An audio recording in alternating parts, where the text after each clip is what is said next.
Olivier Bossé, Le Soleil. Il y a 32 minutes. Plusieurs citoyens et élus de l'Est du Québec réclament l'assouplissement des mesures sanitaires dans leur région, alors que la transmission de la COVID-19 y est au plus bas. Cela pourrait passer par le retour des barrages routiers. Symbole copyright La Presse canadienne, Jacques Boissineau, le député péquiste de Matane-Matapédia, Pascal Bérubé, à Québec, lundi. Le Bas-Saint-Laurent, 25, et la Gaspésie et les îles de la Madeleine, 9, comptent en ce moment 34 personnes atteintes du coronavirus sur leur territoire. Avec la Côte-Nord, 9, on est à 43, soit 0,3% des 16 428 cas actifs dans l'ensemble du Québec. Même chose pour les nouveaux cas dépistés dans les 8 derniers jours. Ces trois régions ont trouvé 34 des 12 122 cas découverts au Québec du 17 au 24 janvier, dont 27 au Bas-Saint-Laurent. Encore 0,3% au total des trois régions, qui abritent 4,4% de la population québécoise. À partir du 8 février, je suis d'avis que ça prend une approche différenciée entre les régions, plaide le député de Matane-Matapédia, Pascal Bérubé, du Parti québécois. Le 8 février étant la date de fin annoncée du couvre-feu généralisé de 20h à 5h, mesure qui pourrait être prolongée par le gouvernement.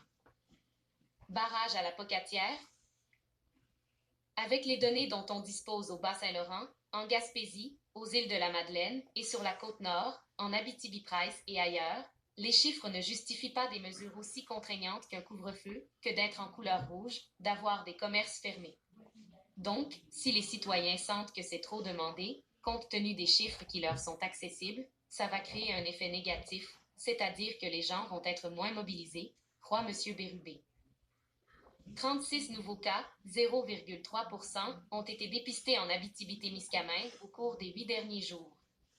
On y recense 49 cas actifs, 0,3% pour 1,7% de la population du Québec. Le député Bérubé demande le retour d'un contrôle routier à l'entrée de la Pocatière, porte d'entrée du Bas-Saint-Laurent, et vers la Gaspésie. Je demande qu'on puisse réadapter les couleurs selon le risque réel. Et évidemment, ça s'applique au couvre-feu point.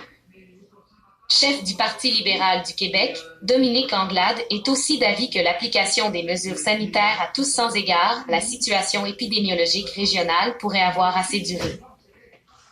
On veut respecter les règles de la santé publique, mais s'il y a des régions, et de manière sécuritaire, qui sont capables de respecter d'autres règles, je pense que ça doit être considéré pour éviter le murax en gravelure.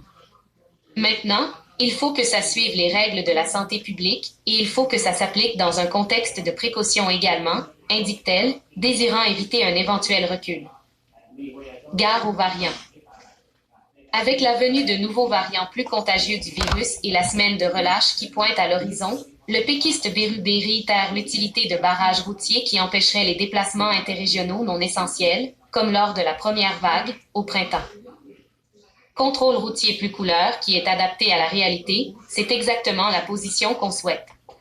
De créer une bulle du Québec, c'est exactement ce qu'on demande, et puis on l'a fait, le printemps dernier, ça marchait bien. Alors, barrage routier à la Pocatière, une bulle du Québec, Gaspésie, Bas-Saint-Laurent. Alors, position régionale qui est assez soutenue. Je vous dirais qu'on est plusieurs à penser ça, assure-t-il.